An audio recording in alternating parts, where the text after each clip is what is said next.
Olá, pessoal! Eu fico uns dias sem gravar, já fico morrendo de saudade. E hoje a gente vai abordar um tema muito bacana, falando sobre autoliderança. Dizem que não existe autoliderança, vamos conversar sobre isso. Autogestão e autorresponsabilidade.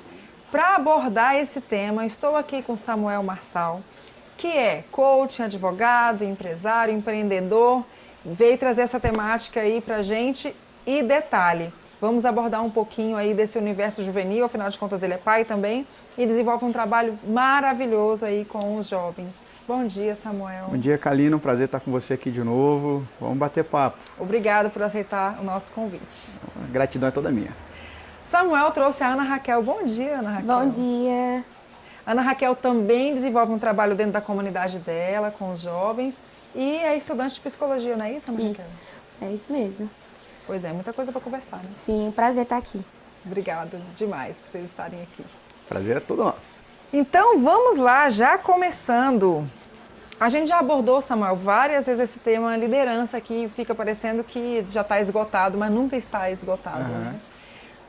De início, assim, qual é a dificuldade para uma pessoa se perceber como líder?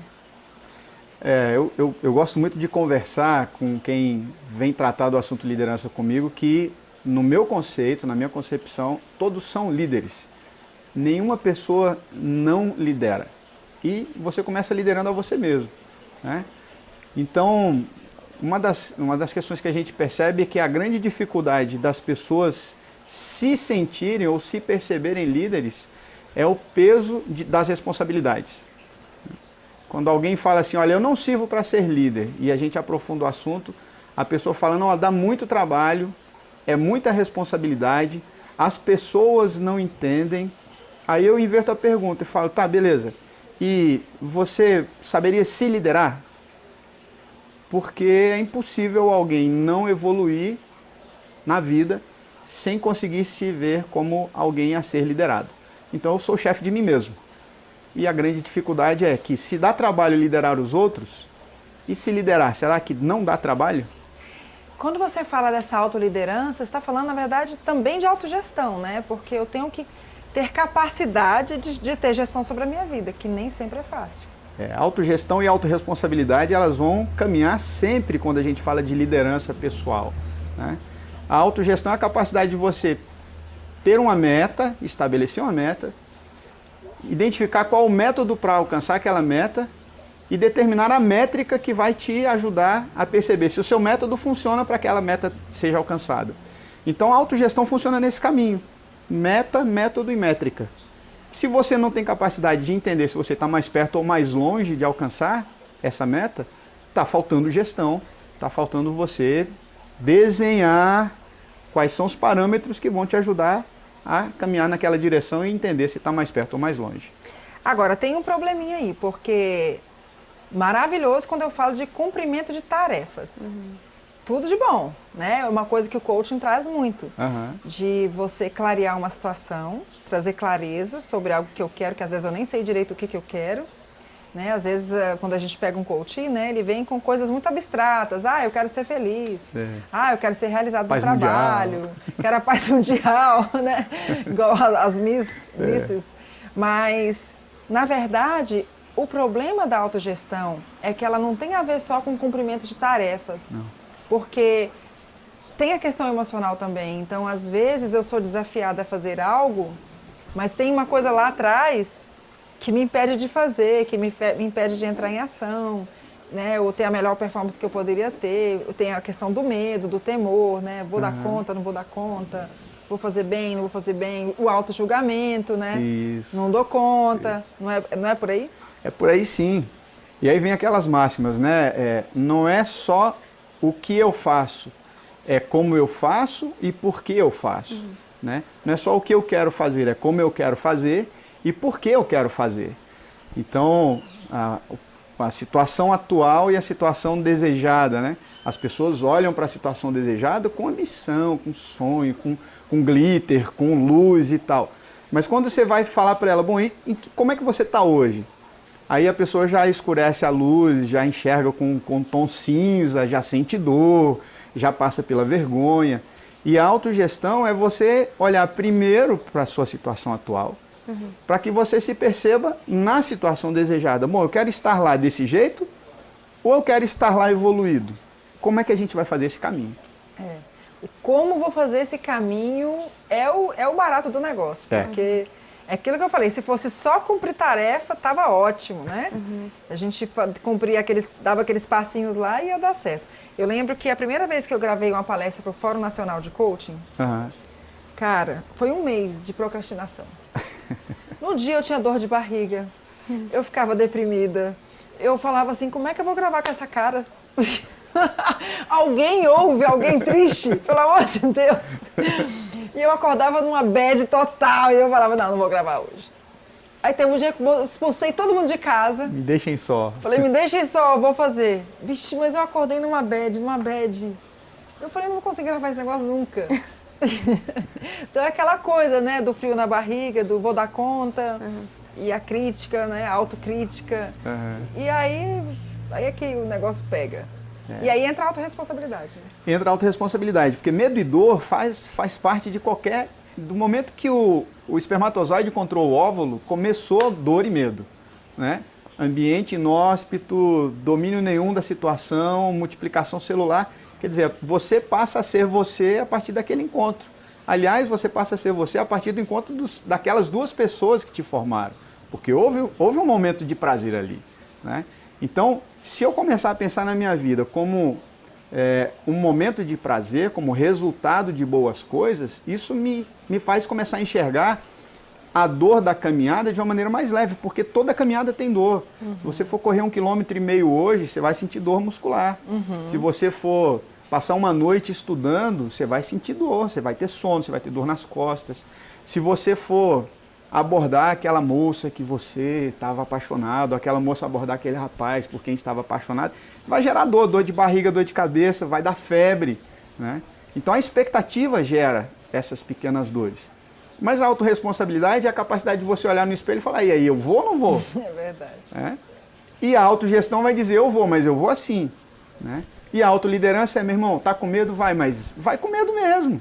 Como diz o outro, põe a fralda e vai, né? Põe a fralda e vai, qualquer coisa, você toma um banho depois. Muito bom. Agora, falando sobre isso, a gente também passa pelo assunto maturidade, né? Porque desafios eles vão ter o tempo inteiro. E eu me desafiar e conseguir entrar em movimento, mesmo com dor, mesmo com medo, tem a ver um pouco com maturidade também. Tem a ver com maturidade, e a maturidade é uma coisa curiosa, porque a sua maturidade não é a minha maturidade. Sim.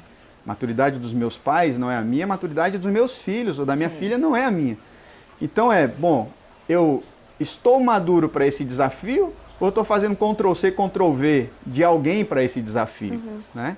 E a maturidade vai me ajudar a entender se esse é o meu momento, se não é o meu momento e qual é o meu momento.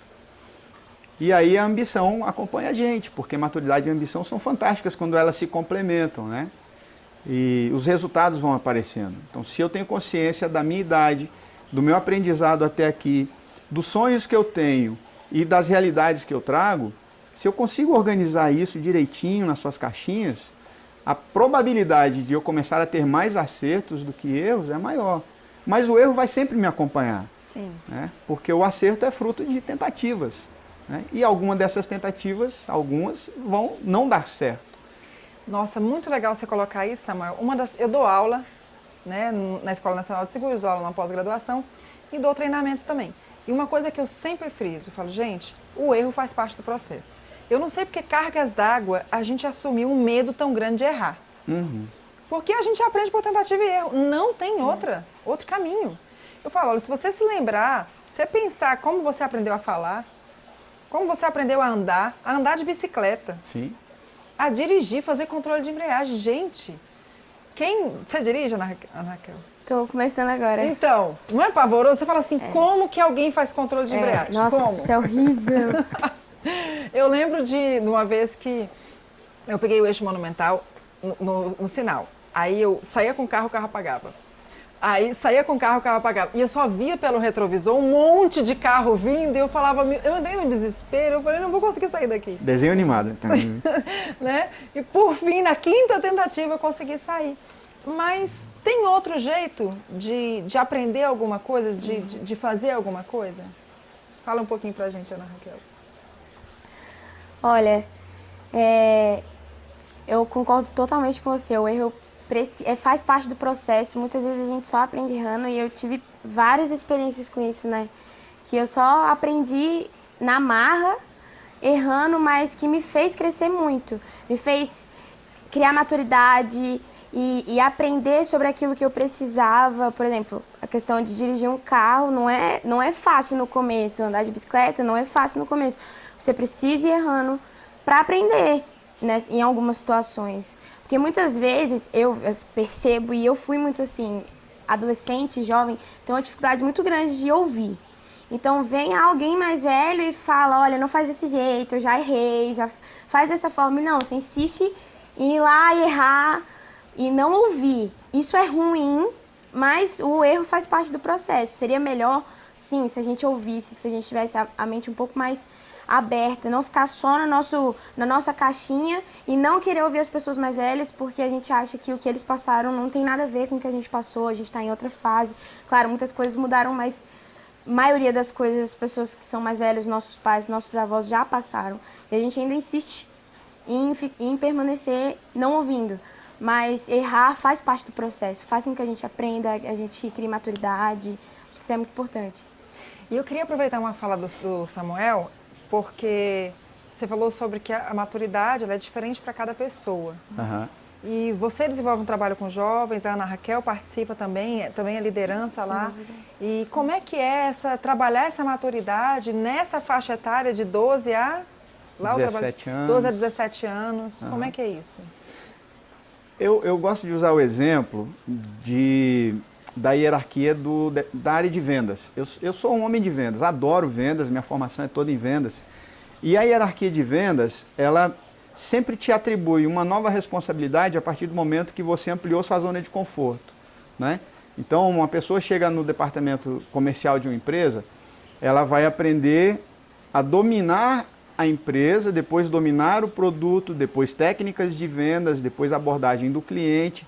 E à medida que ela vai ficando mais confortável, os resultados de vendas começam a aparecer. Mas um vendedor está olhando para um supervisor, o supervisor está olhando para um gerente, o gerente está olhando para um diretor. Então, quando você vai trabalhar com uma adolescente, eu acho que os parâmetros da meritocracia são fantásticos, mas os parâmetros da liderança seguinte, da hierarquia, eles são fantásticos também. Então, não é só a pessoa ser reconhecida pelo resultado que ela traz. Ela conseguir perceber os bons resultados de quem está na frente dela também. Uhum. Então, se um adolescente de 11, de 12 anos, ele consegue trabalhar, ser reconhecido e receber as remunerações, sejam elas emocionais, sejam elas físicas, presenciais, ou na linguagem que ele comemora, né? Se você consegue fazer um trabalho que ele olhe para quem tem 13 anos com a ambição de se tornar tão bom quanto, né? E que quando ele chega aos 13, ele olha para um garoto de 16, de 17, que está indo para a faculdade e ambicione aquele resultado também, de maneira saudável, né?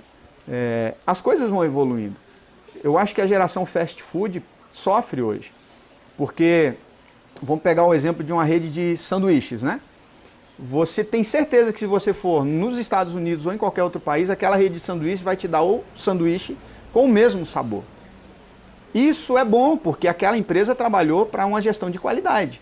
Mas a pessoa não tem ideia de quantos descartes aconteceram para aquele sanduíche chegar naquele mesmo sabor. Uhum. Então a expectativa de erro não existe, porque eu quero sempre aquele sabor, né?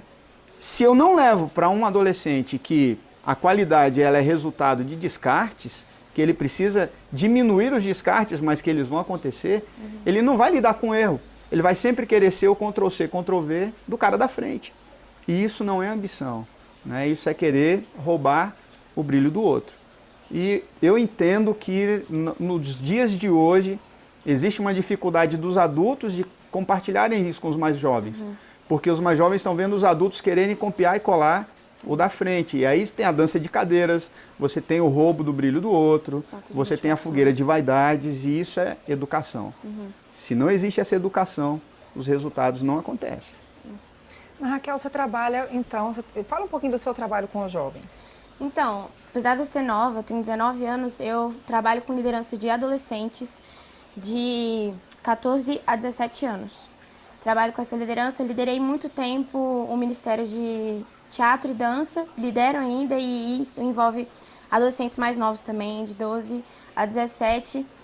E é muito interessante, assim, como eu não tenho muito tempo que eu passei dessa fase, mas eu vejo a diferença que tem da minha cabeça hoje para um adolescente de 12 anos. Eu tenho uma irmã que tem 14 anos, então eu consigo perceber essa diferença um pouco mais fácil no meu dia a dia com a minha irmã. Falar, caraca, Juju, não faz assim, olha, a minha cabeça quando eu era assim, olha, não dava certo, faz de outra forma, mas eu entendo que é diferente para cada pessoa, né?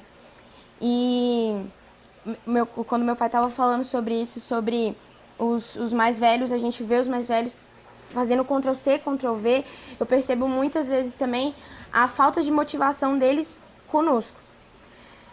Por exemplo, não motivar ou não acreditar, talvez, encorajar pro nosso potencial, pro nosso crescimento, achar que, não, ele talvez não consiga, ou talvez não, acho que é muita coisa pro jovem, pro adolescente, e muitas vezes a gente fica sem ter oportunidades de desenvolver a nossa liderança, de crescer, de acreditar na nossa capacidade. Sim, existem muitas pessoas que vão lá, nos incentivam, falam, não, você precisa, vai lá, você é jovem, faz isso, faz aquilo, toma a frente disso, toma a frente daquilo, acredita no seu potencial.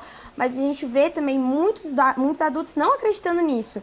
Eu passei por isso muitas vezes, de muitas pessoas não acreditarem me encorajarem, não acreditarem que eu poderia crescer, me desenvolver. Graças a Deus o meu pai não é assim. Meu pai, pelo contrário, às vezes ele me bota num lugar que eu falo, não, pai, não volta aqui. Ele, não, vai lá, você vai conseguir. E eu percebo a minha capacidade naquilo, de crescer e desenvolver adolescentes nisso também. Então, é muito interessante ter essas portas abertas para que a gente possa se desenvolver. Até porque a gente está vivendo uma geração que os pais estão entregando também tudo muito pronto, né? Sim. Uhum. E aí, como é que a pessoa vai se desenvolver nesse ambiente? De estar tudo na mãozinha prontinho, fast food? A gente estava conversando isso no carro, né? Sobre a questão da qualidade de vida e conforto interferem negativamente ou contribuem para a maturidade de autoliderança? Uhum. Depende, né? Qualidade de vida é ruim? Não é ruim. Conforto é ruim? Não é ruim. As coisas não são ruins por si só. A questão é o que eu faço com elas. O que eu estou fazendo com a qualidade de vida que os meus pais me deram. Uhum. Então, jovem, você, adulto, você, qualquer que seja a pessoa, a sua qualidade de vida, o que você faz com ela te ajuda ou te atrapalha? Porque não é a qualidade de vida que tem problema. Não é o conforto que tem problema. É como eu lido com isso que tem problema. Dinheiro não é problema. O que eu faço com dinheiro é que tem problema, né? A gente fala para as pessoas que todo mundo tem medo de investimento, mas ninguém tem medo de fazer dívida no cartão de crédito. Como é que pode eu acreditar que o dinheiro funciona contra mim, mas eu não acredito que ele funciona a meu favor, né? Como é que eu acredito que o perdão é uma coisa que funciona como dinheiro, né? Eu acredito que o perdão acontece, mas comigo não, né? Perdoar é divino. Conversa fiada, cara. Perdoar é decisão. Né? E se eu não sei perdoar, eu não exercito isso comigo, eu não consigo trabalhar entre tentativa e erro. Então, as coisas virem muito fáceis para os pais, e eu falo por mim, a nossa sensação, e muitas vezes ela é mentirosa, é de que eu vou evitar a dor dos meus filhos no processo, porque eu não quero que eles passem pelo que eu passei. Desculpa, isso é conversa fiada. É você falando para a criança que está dentro de você que você achou ruim aquilo tudo, né? Deixa seu filho andar, deixa ele viver as experiências dele num ambiente de maturidade e de responsabilidade. Então o conforto é a capacidade que eu posso promover para que a minha filha amplie a zona de esforço dela. Então quanto mais ambiente ela tiver e quanto mais experiências ela tiver, essa zona de esforço cresce. Essa zona de conforto cresce. E a zona de esforço diminui, porque ela consegue se movimentar num ambiente mais amplo. Né? Falei pra caramba, né? Não, mas e a medida, não, tá legal demais a sua fala, Mas à medida que a zona de conforto se expande, é hora de tirar de novo da zona de conforto. Exatamente. Né? E aí provocar... Pula o muro. Tem que pular o muro. Não tem jeito, cara. Você quer ver o outro lado? Tá, você não vai fazer um buraquinho, você não vai explodir o muro, você não vai meter o peito. Você só tem uma forma de fazer. Pula o muro. Né? E a hora que você chegar do outro lado, vamos lembrar da Alemanha, né? Você chegar do outro lado e falar, cara, é legal pra caramba aquilo ali. Que tal se a gente juntar todo mundo aqui e tirar esse muro da frente? E aí você amplia a sua zona de conforto. Você começa a ter horizonte. Eu acho que é uma grande falta de nós adultos, né, transferirmos para os nossos jovens é a capacidade de enxergar horizontalmente. A gente só quer enxergar vertical, prédio, né, e tal, e ambientes fechados, ou celular, telinhas pequenas. Cara, o mundo é muito grande. Então, se a gente começa a enxergar ao redor, vamos dar um 360 aqui com os olhos, tem muitas opções, né? Não ter nenhuma opção já é uma opção. A próxima que vier é uma chance. Então, é legal a gente perceber que dá para ampliar essa zona de conforto, dá para ampliar essa zona de esforço. Ter qualidade de vida e ter conforto necessariamente não são um erro. A questão é que nós mais velhos e eles mais jovens estão fazendo com isso. Muito legal. Mas eu queria entender direitinho como é o trabalho de vocês com os jovens. Vai lá. Fala um pouco você.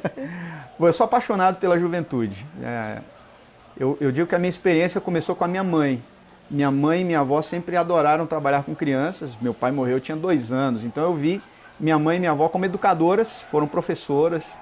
E sempre trabalhando com educação de jovens. E em uma fase da vida da minha mãe, ela trabalhou com educação de adultos. E eu pude perceber o que é uma pessoa sair de um ponto zero educacional até uma formação em nível superior. Eu vi minha mãe acompanhando pessoas com isso. E isso me gerava uma satisfação enorme. Então, a partir de uma determinada idade, eu me envolvi com a Mocidade para Cristo, né?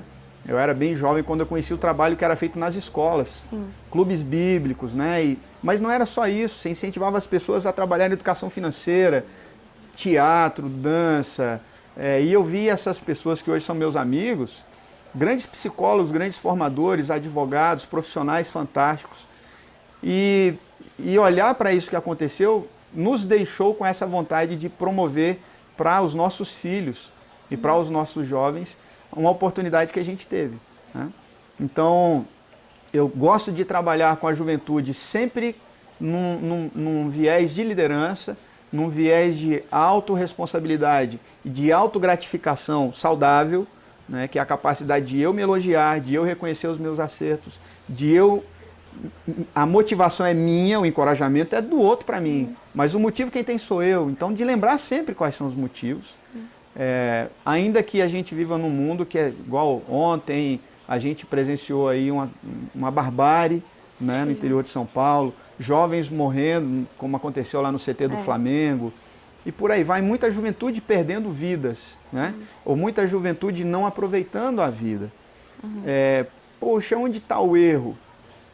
Cara, eu prefiro não levar o erro lá para Suzano, sabe? Para pensar na falha dos pais, dos avós, da sociedade, do presidente, e a autorresponsabilidade faz isso. Cara, olha para você.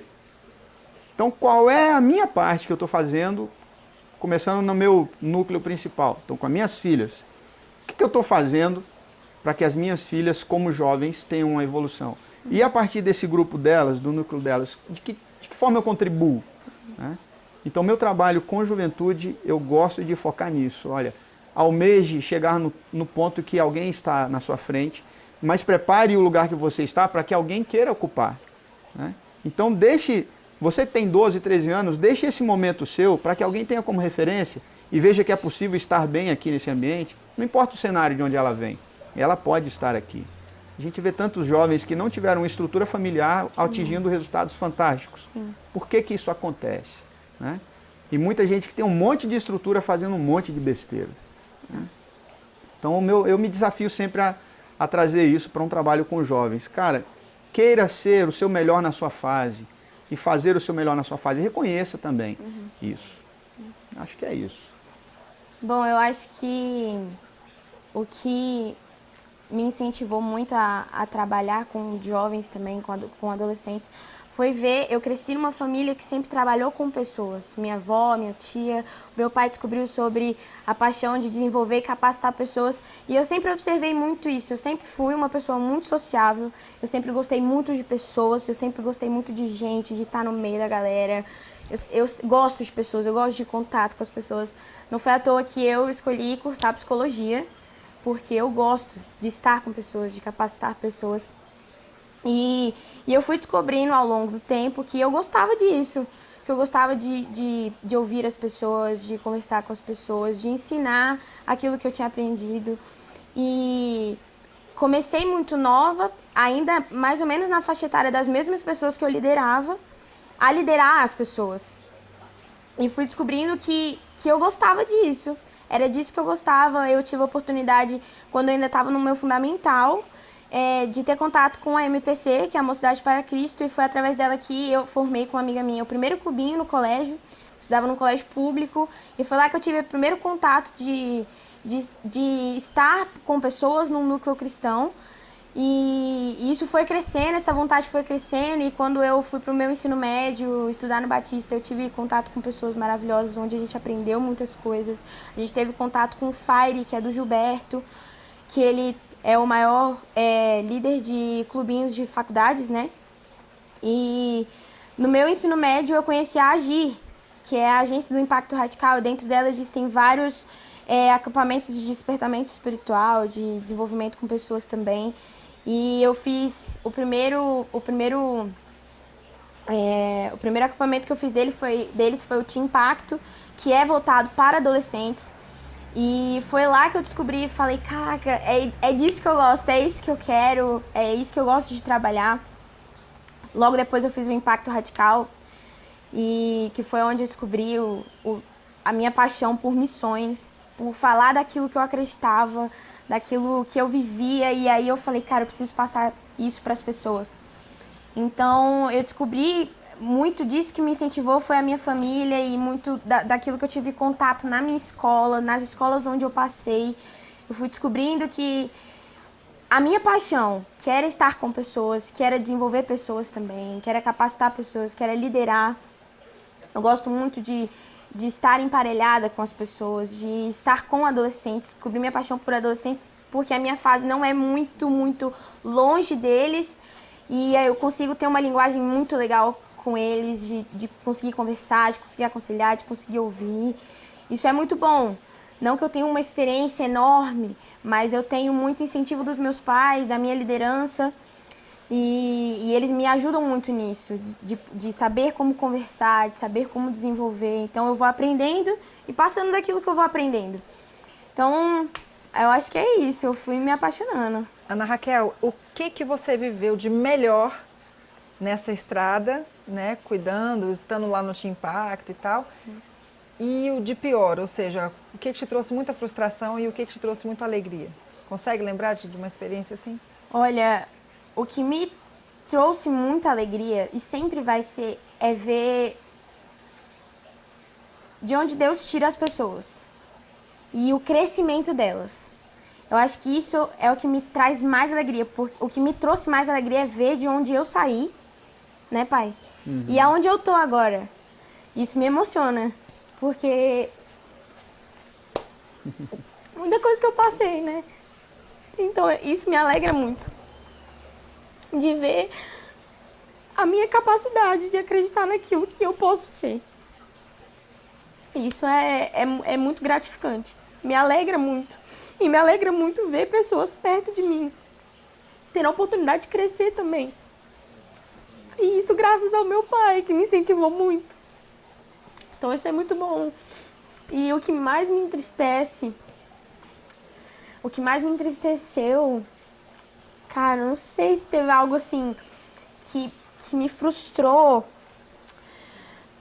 mas eu acho que o que frustra uma pessoa é a falta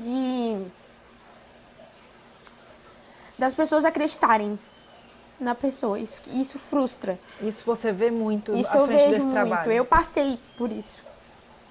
Então eu acho que não nos nos projetos que eu participo. Pelo contrário, eles incentivam muito. Mas no meu dia a dia mesmo, com pessoas que eu convivo, isso é natural. Muitas pessoas, inconscientemente, elas não passam uma motivação. E isso entristece o coração da pessoa. Eu acho que isso é o que mais me frustrou, mas não me fez desistir. Pelo contrário, eu falei, não, eu vou mostrar que eu sou capaz e eu vou crescer nisso. Muitas vezes a gente passa por momentos de falar, não, vou desistir, não, pra que isso? Pra que eu vou... Pessoas são difíceis. Apesar de eu amar, elas são difíceis. Então eu falei, pra que eu vou, sabe? A pessoa não vai se desenvolver, vai ficar só falando coisas negativas, isso não é legal. Mas eu sempre tive muito incentivo pra falar, não, vai lá e mostra o que você é capaz. E isso é muito legal, porque as pessoas percebem isso. E você acha que esse é um dilema do jovem hoje? Eu acho. Essa falta de acreditar nele? Eu acho. Com certeza. Muito jovem, muito adolescente não acredita no potencial dele. Talvez por motivação, talvez por coisas que ele já tenha passado, por coisas que ele tenha ouvido e inconscientemente a pessoa fica com isso na cabeça. Que não é capaz de crescer, não é capaz de se desenvolver. E isso é muito dentro de um colégio, nos estudos, dentro de uma igreja, dentro de uma faculdade, em qualquer ambiente você encontra pessoas que não acreditam na capacidade delas. A gente vê muito isso nessa A gente vê muito isso. A gente vê isso demais. Até a gente mesmo, né? Quantas vezes a gente passou por isso, né? De você falar assim, nossa, não vou dar conta, né? Ontem mesmo eu vivi uma situação lá que eu fiquei muito chateada e eu falei, cara, eu tô com coisa demais, eu tô com responsabilidade demais, sabe? Eu crio 3 filhos praticamente sozinha, eu não vou dar conta. Tipo, ontem eu dei uma rateada assim, geral, sabe? E eu acho que... E aí eu liguei para uma pessoa exata que eu deveria ligar. E eu acho que a gente tem que entender que isso faz parte do processo, que em algum momento você vai ratear. Em algum momento você vai ficar sufocado por aquilo tudo, porque a gente vai trazendo responsabilidade pra gente, trazendo responsabilidade, chega uma hora que você fala, cara, peraí, né? E eu nessa história? Eu fico aonde mesmo? É exatamente isso. E vem aquela sensação de incapacidade. A melhor coisa de lidar com gente é que você está lidando com gente. Gente não é máquina, não é linha de produção, não é sanduíche da rede de fast food. Gente é gente e é diferente de você. Então é a coisa mais linda você perceber que a sua digital não é igual a de ninguém. E isso coloca uma responsabilidade de você ter paciência e calma com os processos dos outros. Mas tudo começa com o seu processo, né? Então, o duvidar da própria capacidade faz parte, né?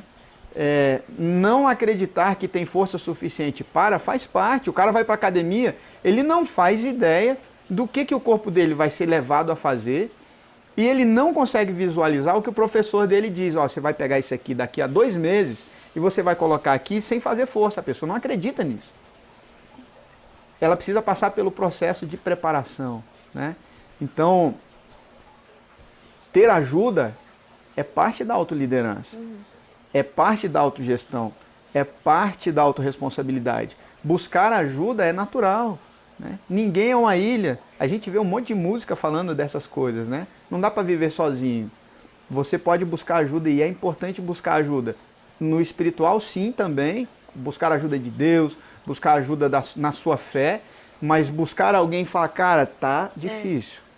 Tá difícil, eu não estou sabendo passar desse ponto, né? Eu gostaria de passar, mas não tô, hoje eu estou fraco, né? A depressão é o mal do século, mas o problema da depressão, por exemplo, não é a depressão, é não estar com alguém, é a solidão da depressão. Dificuldade, né? De falar com alguém. Né? Dificuldade de falar, de se expor. Com alguém, de se expor. Né? De permitir o acesso lá dentro. De se vulnerabilizar. De se vulnerabilizar, porque todo mundo quer ser o super-homem da frustração. O tempo todo. Então é o super-herói da depressão. Cara, isso não existe. Né? Como você vai ser o super-herói desse? Como é que você tá? Tô bem pra caramba. Nossa. Quero morrer. Tá. Não dá. Por dentro, né? Então, eu tenho a experiência de ter passado diversos momentos muito complicados. E quando eu estava num lugar que eu falava, cara, eu não acredito que eu estou nesse lugar. A primeira coisa que eu fiz foi pegar o telefone e reunir algumas pessoas e falar, olha, eu estou nesse lugar. Por favor, me ajudem a sair desse lugar. E eu tive ajuda. A minha, inclusive. Né? E aí você sai. Porque todo fundo de poço tem mola. E todo fundo de poço tem fundo. A melhor coisa do fundo do poço é que ele tem fundo.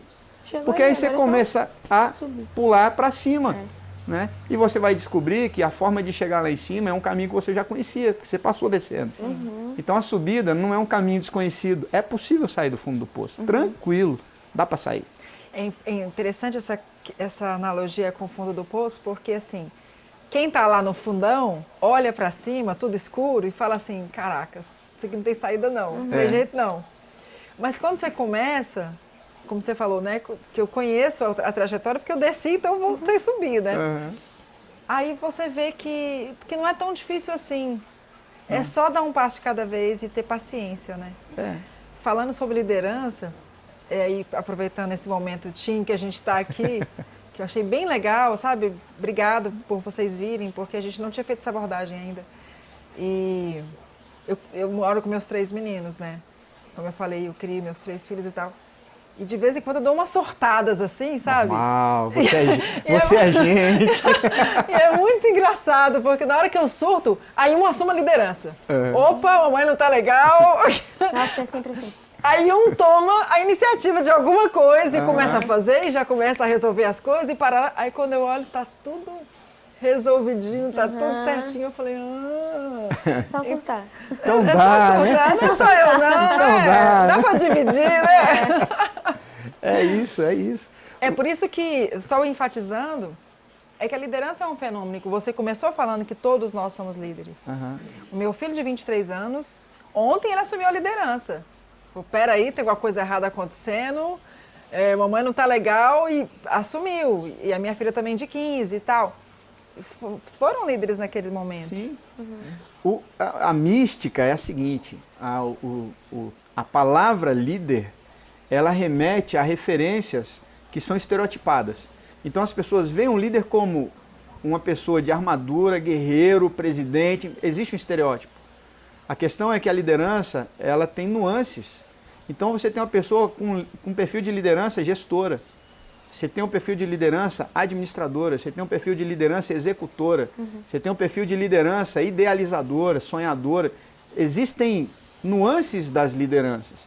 E aí se você consegue perceber isso nas pessoas e permitir que ela seja uma especialista naquela área, e daquela área, quando ela estiver confortável, ela começa a experimentar outras áreas, porque ninguém nasceu pai. Uma hora você vai se tornar pai. Qual é a experiência que você teve disso? Você tem a dos outros, mas você não teve a sua. Ela vai acontecer. Você nunca dirigiu um carro. Uma hora você vai dirigir um carro. Você nunca quebrou, ou deveu um banco, ou não teve dinheiro para pagar uma conta. Vai acontecer. Vai acontecer. A experiência dos outros é a dos outros, mas com você vai acontecer. Não tem chance, sua unha vai encravar um dia. Como é que você vai lidar com essa unha encravada? É seu isso. Então, as nuances da liderança é que fazem a diferença. Isso é time. Né? E um time é a partir do momento que você tem 2 pessoas trabalhando juntas. Porque time sozinho não é time. E viver a vida sozinho não rola. Você vai ter que virar um ermitão. Né? O brasileiro não nasceu para viver sozinho. E se não você mesmo. é brasileiro, então acostume-se a conviver em grupo. E aí, dicas que eu dou para quem tem dificuldade de trabalhar em grupo, cara, existem tantos treinamentos de desenvolvimento, tantas pessoas que promovem isso nos diversos ambientes. Então, no ambiente cristão, existem inúmeros treinamentos cristãos para desenvolvimento de adolescentes, de pessoas, como a Agir, como Redenção, como MPC, como, cara, tem muita gente boa. Em Brasília tem muita gente boa. Sim. Desenvolvimento humano e treinamento comercial, liderança, times, tem muita empresa boa fazendo. Ah, mas tem muita empresa ruim. Cara, então você escolhe, você vai focar na empresa ruim ou na empresa boa. Eu vou falar de coisa boa, né? Exato. Então tem a Kalina, que é uma desenvolvedora de pessoas, né? Treinamento de equipes, times de vendas. Cara, as pessoas sempre podem mais, se elas quiserem. E sempre podem menos, se elas quiserem. A questão é o que eu vou escolher. Eu quero escolher poder mais ou poder menos. Não tem um meio campo, não tem um meio termo. Ou eu escolho poder mais, ou eu escolho poder menos. Não poder é uma opção para quem já está lá no campo da esperança. Muito interessante sua fala, Samuel. Eu sou uma pessoa que eu gosto muito de desafio, muito, muito. Em excesso, na verdade. Né? Eu converso com a minha terapeuta de vez em quando. Eu falei, gente, que necessidade é essa de adrenalina que eu tenho na minha vida? Meu Deus do céu. Parece que a pessoa não consegue viver aquela vidinha assim, sabe? Não vidinha do ponto de vista pejorativo. Mas rotina. E aí, de vez em quando, eu tô aprontando, né? E eu sou assim, eu jogo o chapéu e corro atrás, né? Aí depois que eu jogo, eu falo, caramba, por que eu joguei, né? Olha a situação que eu me coloquei. E eu lembro quando eu fiz a pós-graduação, quem fez o acompanhamento do nosso TCC foi um cara top no Banco do Brasil. Que o IBMEC foi uma faculdade corporativa do Banco do Brasil. Então tem muita gente ainda, muitos professores top de linha lá do Banco do Brasil dando aula. E esse cara, assim, né? E ele falou, olha, eu vou acompanhar de ponta a ponta o TCC das 2 pessoas, a sala de 40 alunos, que se disponibilizarem a apresentar todo o trabalho aqui na frente da turma, tipo, como se eu tivesse como se fosse uma banca assim. Gente, só tinha animal na minha turma. Não tinha ninguém normalzinho, sabe? Não, tinha uma diretora da Oi lá, de RH e tal. As 2 pessoas que se disponibilizarem, eu vou acompanhar o TCC de ponta a ponta. Eu vou fazer um mentoring, né, com essa pessoa. O que eu fiz, né? Nem pensei, né? No impulso, eu. Gente, o dia que eu fui apresentar esse raio desse plano de negócio, eu falei, o que eu tô fazendo aqui? Eu fui tão criticada, eu fui tão detonada na frente da turma por todo mundo.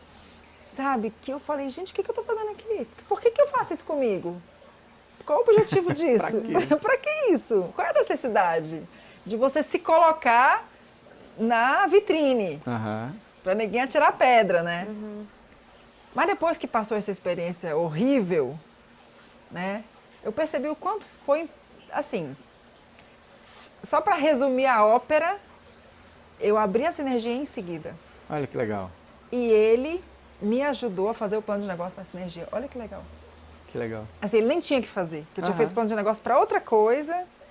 Aí aquilo abriu a minha mente e surgiu uma coisa na minha carreira. Eu falei, cara, eu vou abrir uma empresa de treinamento, que era o meu sonho. Aí eu abri. Então, assim, é aquela coisa mesmo de você se empurrar, né? De dirigir. Quando eu comecei a dirigir, meu ex-marido que me ensinou a dirigir, e caiu uma chuva gigante. Eu falei, não vou dirigir nessa chuva. Ele falou, então a gente não vai sair do lugar, a gente vai ficar aqui no meio da rua. Eu falei, eu não vou dirigir. Ele falou, então a gente vai ficar aqui dentro do carro, esperando a chuva passar. Um temporal. Aí eu falei, filha da mãe. Mas tive que dirigir, né? E tem outro jeito? Não, se tem que fazer, faça. Faça. Você está compartilhando a experiência sua.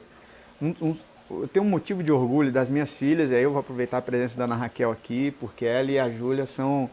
Elas, cada dia mais elas me dão mais orgulho por ver aonde elas estão indo e o que elas estão fazendo. E são 2 pessoas completamente diferentes. A Ana Raquel é sociável, é de grupão e tal. A Júlia gosta muito de estar com pessoas, mas ela seleciona. Bem selecionado. E a Ana Raquel, ela é de um trabalho interativo. A Júlia gosta de competição, né? A Júlia é do esporte, a Ana Raquel é do relacional, e elas funcionam juntas como um timaço. Eu falava para elas quando elas eram mais novas, me preocupa essa parceria de vocês, porque o que rola aí entre vocês 2 me compromete sua mãe, eu preciso saber o que está acontecendo. Mas é fantástico ver a evolução das 2, né? É fantástico ver a Júlia lidando com frustração, porque ela faz parte de um time de futebol, sempre gostou de esporte, de totó a ping-pong, futebol, ela aprende todos os esportes que podem passar pela mão dela. E ela é chata, ela quer aprender, mas ela quer fazer com excelência. Né? Errar para ela é um sofrimento. Mas ela vem aprendendo a trabalhar com erro, e a Ana Raquel influencia ela muito nisso. Encoraja ela a experimentar e errar. Né? Ao mesmo tempo, a Júlia influencia a Ana Raquel para que a Ana Raquel também vá para uma zona de esforço fora do ambiente cognitivo, de escrever, de desenvolver projetos mais indoor, né? Então as 2 vão se complementando. E não sei nem porque eu estou falando isso, mas aproveitei a deixa, né? Eu sei porque eu estou falando isso, sim. Né?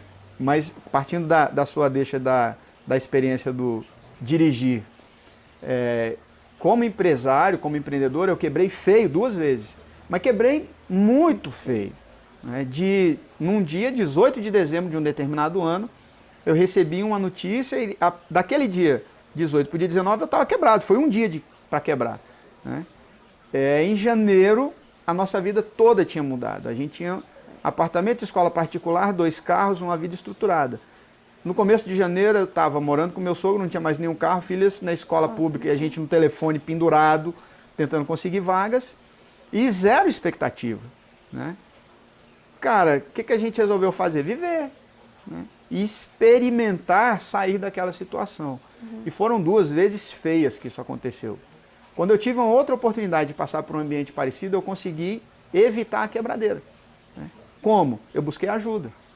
Então, há pouco tempo atrás, a minha expectativa era conduzir a família inteira para morar fora do Brasil, para fugir de uma realidade que cheirava a quebradeira. Eu já estava sentindo aquele cheiro. Né? Mas eu fui desafiado a tomar uma atitude diferente e eu concordei com o desafio. E graças a essa mudança que aconteceu, às vezes elas acontecem provocadas, às vezes elas só acontecem, e você escolhe participar ou não da mudança, essa realidade virou. Né? E mudou totalmente o prisma, o panorama. Então a questão é dirigir na chuva. Cara, tá aí. A chuva tá aí, o carro tá aqui, você tá dentro do carro e o seu lugar de destino tá te esperando. Você só tem que engatar uma marcha e acelerar o carro. Agora, a escolha de mudar o cenário é sua de engatar a marcha e acelerar o carro. É verdade. Voltando agora ainda para o jovem, especificamente para o jovem cristão. Os dilemas que o jovem, não só o jovem cristão, mas os jovens... Juventude. Passam pela ambição ou falta de ambição ou frustração dos pais. Como é que fica isso, né? A gente está vivendo um momento que são raríssimos os casais que não estão separados. Raríssimos. As famílias que não foram dissolvidas, né? Desfeitas ali naquela composição tradicional. E o jovem tem que lidar com isso também. E aí você pega um ambiente de 2 pessoas absurdamente frustradas, pai e mãe, e de alguma maneira esses jovens estão recebendo essa carga. E aí? Eu vou começar, mas vou deixar a Ana Raquel seguir com isso, porque a gente estava batendo um papo sobre isso aí.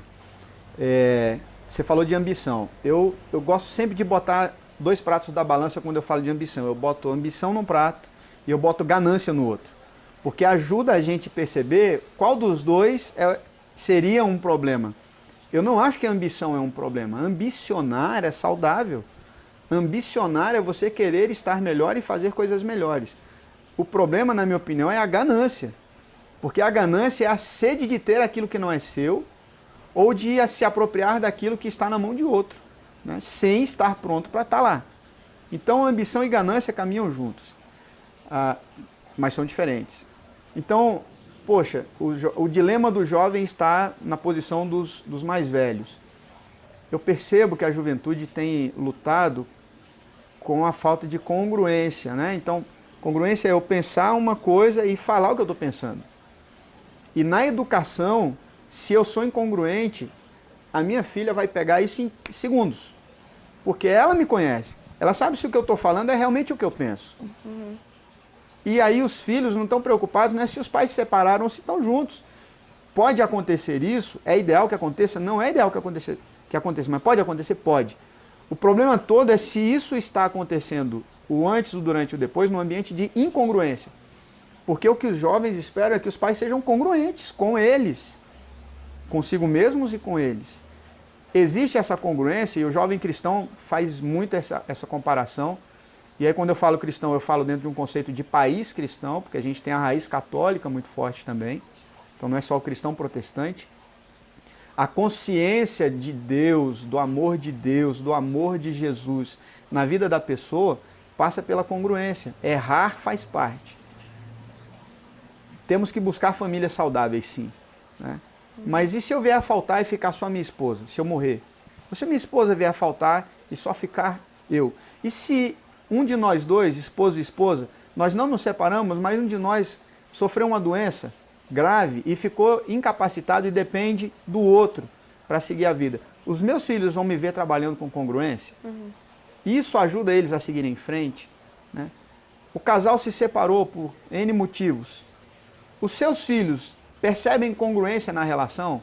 Ou tudo que vocês viveram e fizeram, agora na separação deixou de existir? Né? Então a questão é o que a gente faz todo dia, toda hora. Não é se separou ou deixou de separar, não é se um dos dois ficou doente e o outro está cuidando, não é se ainda não se casaram, porque existem muitos adultos que estão numa relação não oficial, civil, mas os jovens estão olhando para isso.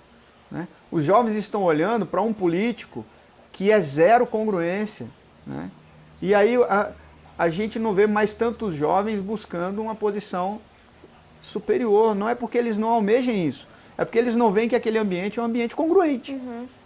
Essa é uma opinião de um adulto, mas eu prefiro ouvir de quem está olhando para esse cenário. Não, acho que é exatamente isso que meu pai falou. Muitas vezes a gente deixa de fazer algo por justamente não ver congruência. A pessoa fala algo, mas não está vivendo aquilo. Então eu falo, cara, se meu pai, ou meus pais, o exemplo de pais, que vocês estavam falando, se meus pais falam, não estão fazendo, para que eu preciso fazer, sacou? Para que eu preciso ir lá e me posicionar, ou tomar a frente de algo, tomar parte de algo, sendo que meu pai não faz isso, para que eu faço? E eu já fiz isso várias vezes, já me peguei várias vezes, falei, não, meus pais nem fazem isso, para que eu vou falar? Não tô falando, tipo assim, deles falarem algo e não fazerem, mas eu não me tomar partido de algo porque meus pais não fizeram. Mas foi porque foi diferente com eles. A decisão deles foi diferente, a minha pode ser diferente, só que eu não vou lá e faço porque meus pais não fizeram.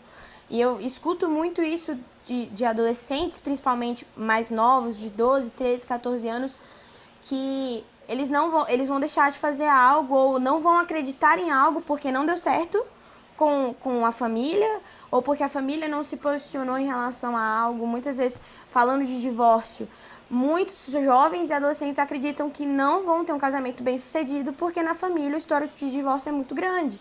Não, pra que vai dar certo comigo? Então nem vou fazer esforço. Se for pra divorciar, beleza. Ou se não for pra casar, ou se não for pra me relacionar com ninguém, não vou me esforçar pra isso.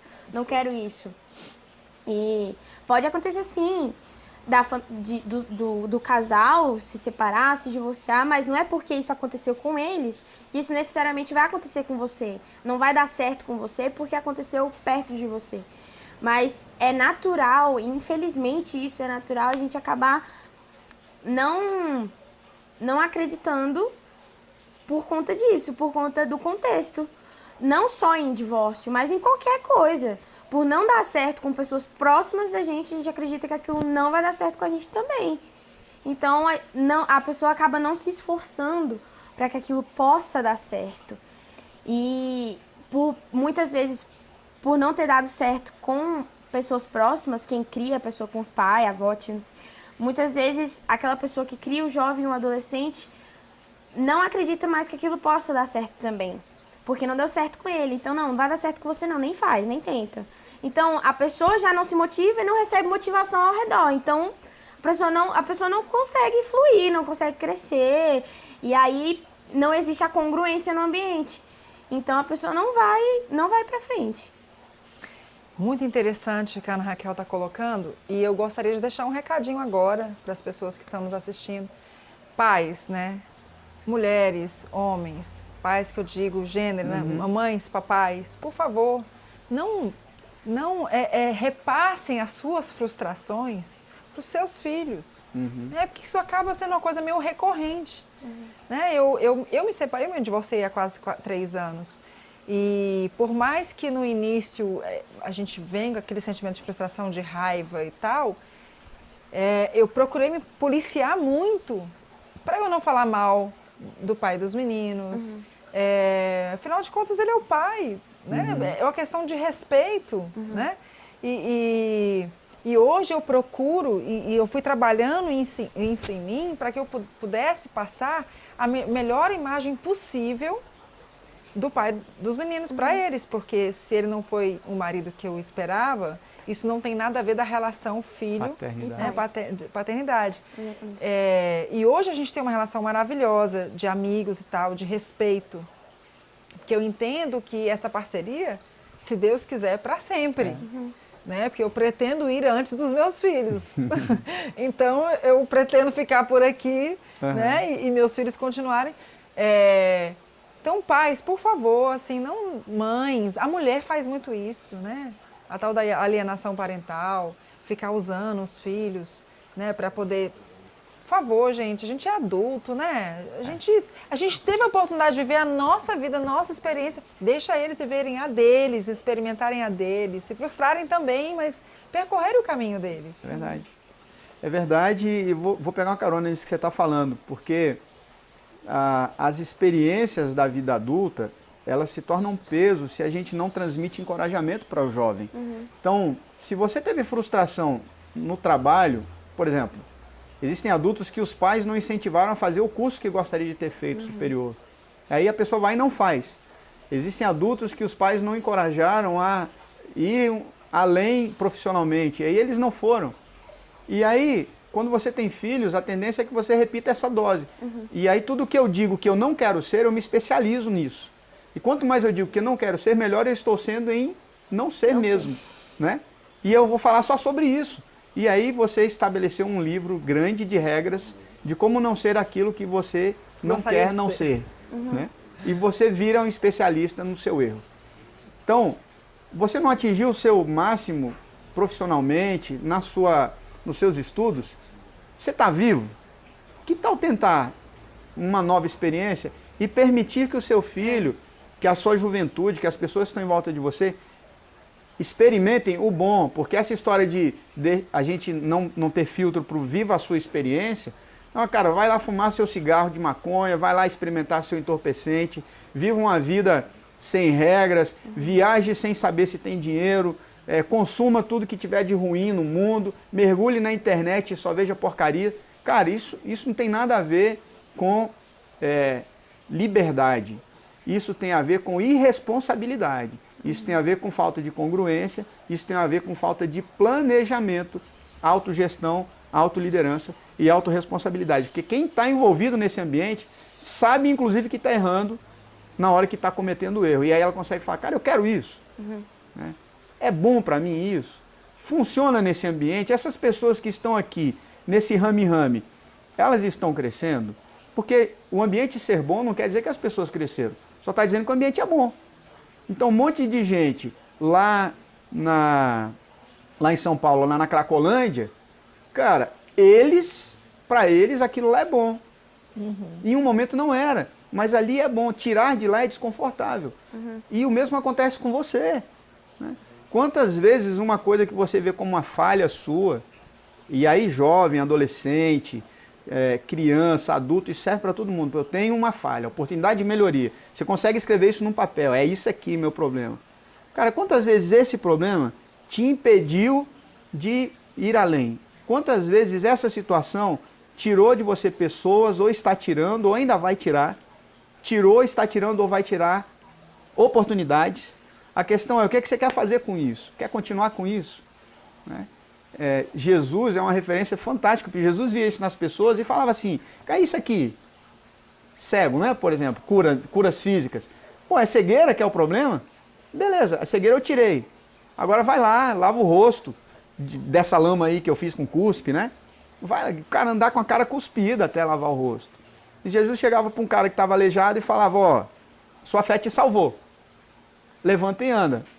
O cara tinha que levantar e andar sem nunca ter feito isso na vida. Qual é a experiência de levantar e andar se eu nunca soube o que é a posição ficar de pé? A pessoa tinha que fazer. Né? Então a decisão é sempre sua de viver o milagre. O milagre está aí. Deus tem um milagre disponível para você. A vida tem oportunidades disponíveis para você. O mundo tem oportunidades boas disponíveis para você. O que você vai fazer com isso tem a ver com essa palavrinha sua né, que te impede, que muitas vezes você dá de cara nas coisas porque ela te sabotou. Por que não pegar isso e transformar numa palavra de oportunidade e atingir outros resultados? As oportunidades estão aí. E o amor de Deus é fantástico, porque Ele está dizendo o tempo inteiro, cara, é de perdão que você precisa? Você tem perdão. É de conserto que você precisa? Você tem conserto. E aí a gente exercita isso na vida em família. Né? E caminhar com os jovens recebendo isso deles é maravilhoso, porque te encoraja a querer fazer sempre mais. E eu sou apaixonado por esse tema, então eu falo sem parar. Uau, viver o milagre, adorei. Porque a gente tem uma concepção errada da palavra milagre, né? Milagre parece que é uma coisa assim, que caiu na sua cabeça, tá conto aqui, de fada, né? conto de fada, né? Varinha de condão, né? E na verdade, essa abordagem que você fez foi bem legal, porque se a gente for pensar, por exemplo, né, quando o povo saiu do Egito, né? Eles tiveram que pisar no mar para o mar se abrir. Sim. E a maioria de nós ia fazer o quê? O quê? Eu vou entrar nesse mar para fazer o quê? Para nadar? Eu vou nadar por acaso? Né? Assim, que loucura se a gente pensar, isso é loucura demais. Aquele exército de pessoas, aquele monte de gente entrando para dentro do mar. Para fazer o quê? Vai cair ou não vai cair essa montanha de água aqui, né? Que É, horas sim. que vai cair? Então, viver o milagre é um pouco disso do que eu fiz, de me jogar na sala de aula e falar, agora engata primeiro e vai. O carro pode dar uma engasgada, pode apagar, mas aí vamos de novo. É isso. É isso. Fala sobre isso que eu falei aí. Não, é isso. Eu foquei um pouco no começo do que ele falou. Muitas vezes a gente escuta sempre sobre o que não ser. Não seja isso, não seja aquilo, não faça isso, não faça aquilo. Mas muitas vezes o que seria importante a gente ouvir é seja assim, seja aquilo, faça isso. Não só focar naquilo que a gente não deveria ser, mas focar naquilo que a gente pode se tornar, daquilo que a gente pode ser. E isso é importante nessa fase de jovem e adolescente. Eu ainda estou nessa fase, eu ainda vejo essa importância. Eu ainda estou na faculdade, eu ainda não sou formada. É importante eu ouvir e receber incentivo daquilo que eu posso me tornar, daquilo que eu posso ser, não daquilo que eu não devo ser. Tipo, só focar naquilo que não e não. Mas sim naquilo, vai, faça, seja assim, seja assada. Claro, você vai se tornar aquilo que você quer. Você não vai ser aquilo que a pessoa está falando para você ser, mas receber essa motivação, esse encorajamento das pessoas ao redor é muito importante na fase de adolescência, porque a gente passa por muita crise. Eu passei por muita crise na minha adolescência. Entrando na fase adulta agora também estou passando por crise e não é fácil. Então é importante a gente ouvir aquilo que a gente pode se tornar, porque são fases diferentes, a gente cria responsabilidades diferentes quando a gente entra na adolescência, agora entrando na fase adulta, são responsabilidades diferentes e muitas vezes é difícil a gente se adaptar, é difícil a gente entender aquilo que a gente precisa, porque é novo, então muitas vezes eu não sei como reagir, não sei como fazer, então é importante ouvir daquilo que a gente pode ser, daquilo que a gente pode se tornar.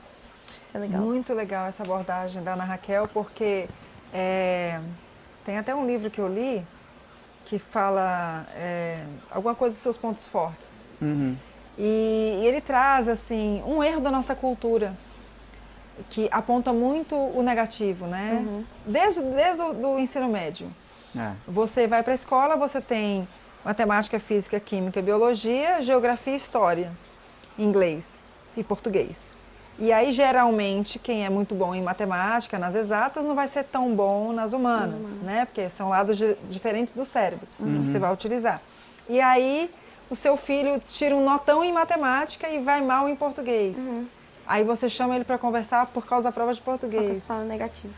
Mas você não fala, caramba, você é muito bom em exatas, olha o futuro que você pode ter, você pode ser um analista de sistema, você pode ser isso, pode ser aquilo, pode ser aquilo outro. A gente está sempre apontando, o professor quando chama, ele não chama para te elogiar pela performance que você teve. Ele te chama para corrigir a performance que você não teve. Né? E isso é a coisa mais louca do mundo, porque ninguém vai tirar 10 em todas as ciências, né? Em algumas a pessoa vai ter talento e outras ela vai ser mediana mesmo, e não tem jeito. Eu conheço pessoas absurdamente inteligentes que não sabem escrever bem, escreve, parece criança escrevendo. Mas o cara é um físico, entendeu? Eu acho uma experiência muito legal do Mário Sérgio Cortella. Não sei quem já teve a oportunidade de ouvi-lo falar de como ele se tornou um palestrante, né? Mas ele fala, olha, esse meu jeito de falar, ele fala, eu tenho que falar desse jeito porque eu fiz um treinamento para falar desse jeito porque não era fácil e não é fácil. E aí ele conta a história dele de se preparar para se tornar um escritor e palestrante, falar para as pessoas. E isso foi treinamento, né? Então, o fazer e o não fazer são resultados de treinamento. E tudo é uma evolução. Então, a gente não pode se perder por não dar conta, né? A mediocridade, ela é exatamente a capacidade que as pessoas têm de pegar alguém que é muito bom em um determinado assunto e baixá-lo para a média das pessoas e pegar uma pessoa que é muito ruim em determinado assunto e se contentar que ela chegue pelo menos até a média. E aí a gente tem uma geração de gente medíocre. Ninguém é muito bom e ninguém sabe lidar com o ser ruim em determinada área. Então você tem que ser pelo menos a média de todo mundo e isso é a mediocridade, né? Então, quando você pergunta para uma criança quem é a pessoa mais inteligente da sua sala, ele vai dizer que é o cara que tira a melhor nota em matemática. Fatalmente é isso que acontece. Isso é um erro, né? Então, eu vou matar o peixe porque ele é burro, porque não sabe subir em árvore. Cara, peixe nada, macaco sobe em árvore. Cada um tem o seu jeito, a sua experiência, a sua especialidade, né? Pessoas boas são os advogados. Tem advogados nos assistindo aqui, né, e tal. Então, gente inteligente é advogado, né? Vendedor é coisa para quem não tem o que fazer. Deixa eu falar uma coisa para vocês. Pra quem não deu certo em nada. A minha vida é vendas. A minha vida é vendas. Eu sou um cara de vendas, sou apaixonado por vendas. Você me conhece, eu adoro falar para o ambiente corporativo, comercial. Sou advogado, sou empreendedor, sou coach, mas o mundo funciona nas relações. E se relacionar é vender. Então, as máximas que as pessoas gostam é sempre para puxar para a mediocridade. Fuja da mediocridade. Cara, se você é bom em uma coisa, vai nela. Imagina se o Pelé tivesse parado porque não é um grande escritor, né? Pense nisso. Imagina se o Mário Sérgio Cortella tivesse parado porque não é um grande jogador de futebol. Imagina se Jesus tivesse parado porque a carpintaria não deu dinheiro para ele, né? Imagine as grandes pessoas do mundo se elas tivessem parado porque elas não são boas em algo que elas não estão fazendo. Elas são excelentes naquilo que elas se propuseram a fazer. Então seja o melhor naquilo que você decidiu fazer. A Bel Lins já esteve aqui no programa algumas vezes e ela foi pro The Voice Kids. Hoje ela tá com, acho que já está com 18 anos. Ela começou a frequentar aqui, ela tinha 16. Ela sempre canta no Oliver. É uma das grandes cantoras de Brasília. E a história dela é lindíssima, lindíssima. Eu fico babando toda vez que ela conta. E o pai músico, né? Numa época muito difícil, que se hoje é difícil para o músico, há 15 anos era pior ainda. E ela queria cantar. Pai, eu quero cantar. 3 anos de idade. Pai, eu quero cantar, quero cantar. Não, filha, não vai ser cantora, não. Tipo, você não vai viver essa relação que eu vivo. Você não vai viver essa experiência que eu vivo. Não quero essa experiência para você. Pai, mas eu quero ser cantora. Não. Não, você não vai ser cantora.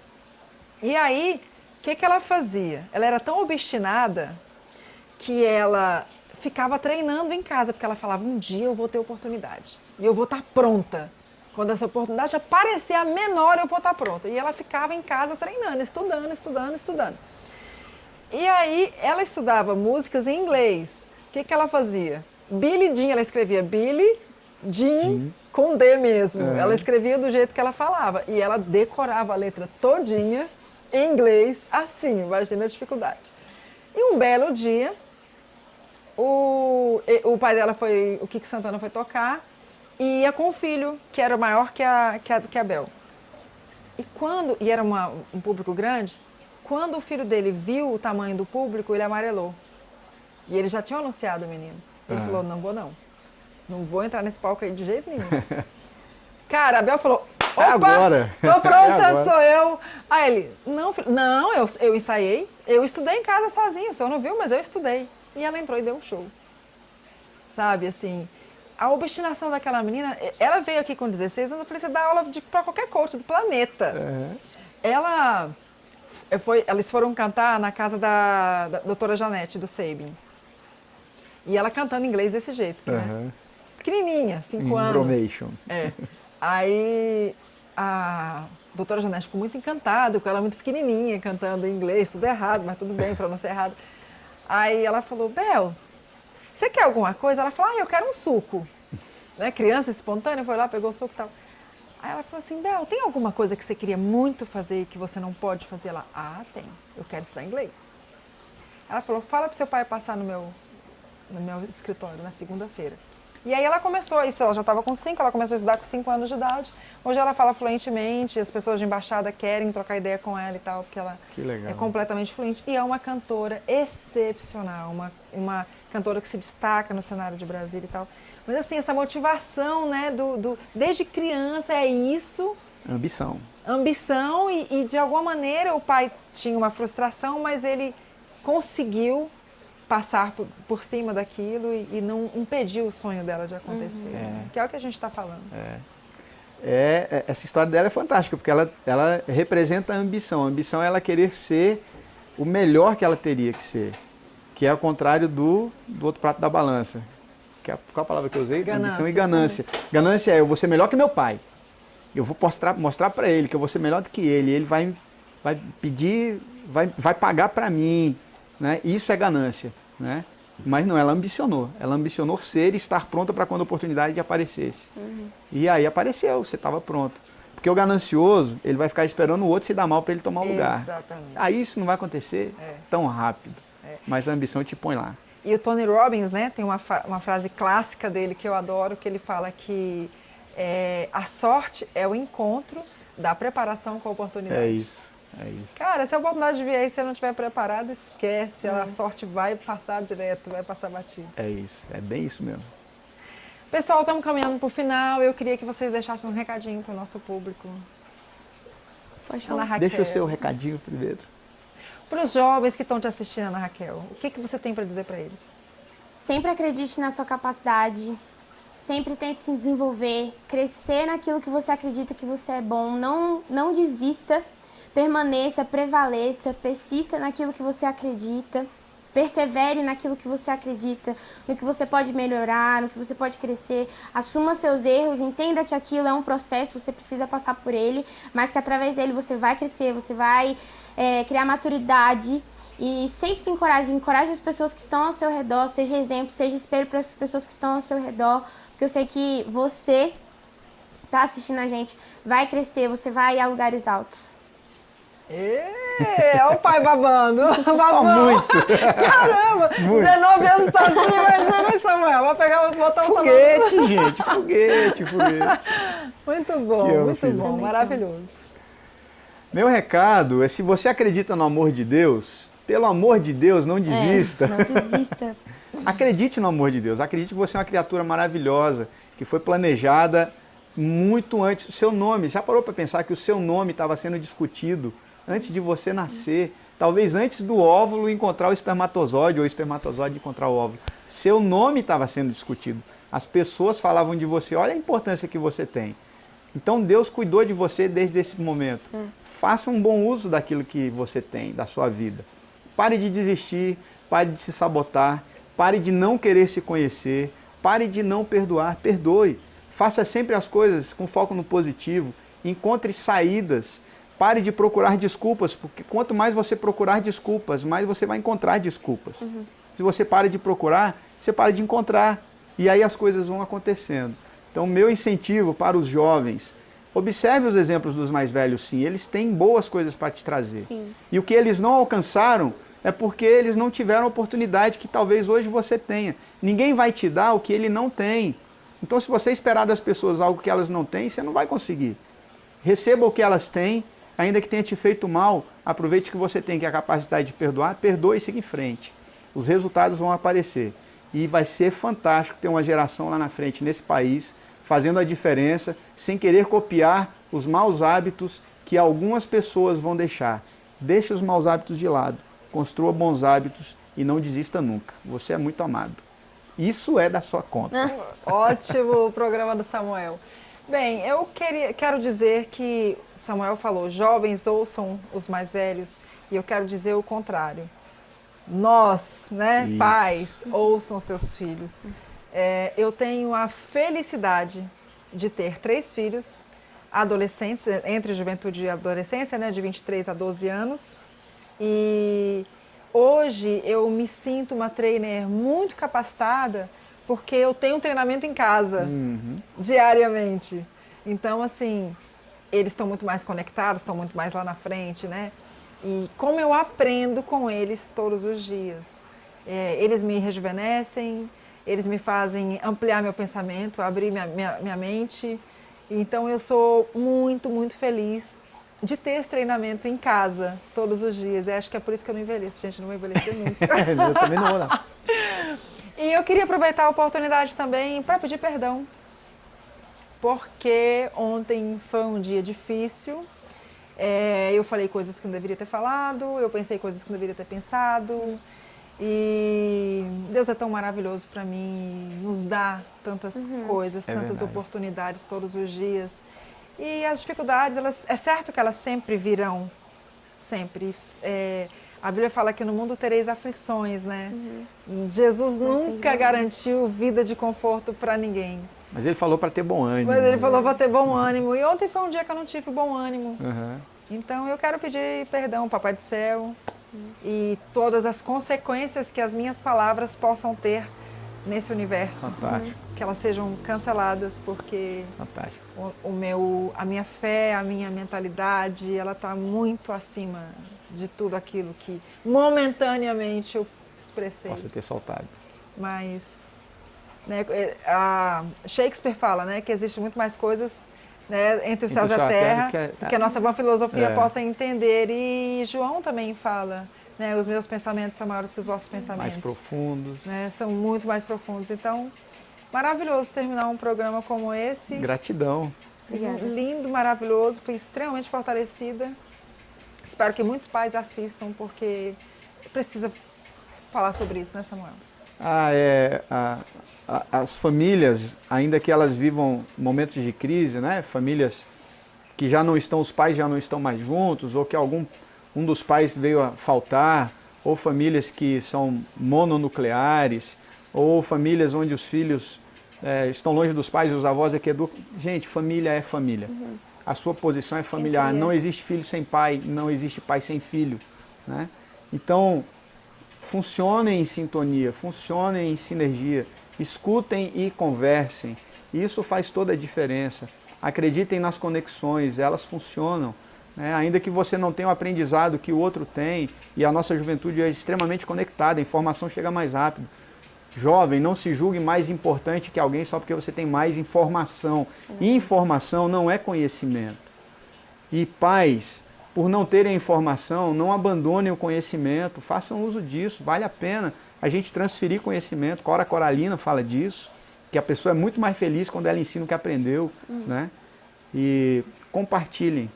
Todos nós devemos compartilhar. Isso é uma ecologia. Mais jovens, mais velhos, mais experientes, menos experientes. Compartilhem conhecimento. Essa ecologia funciona.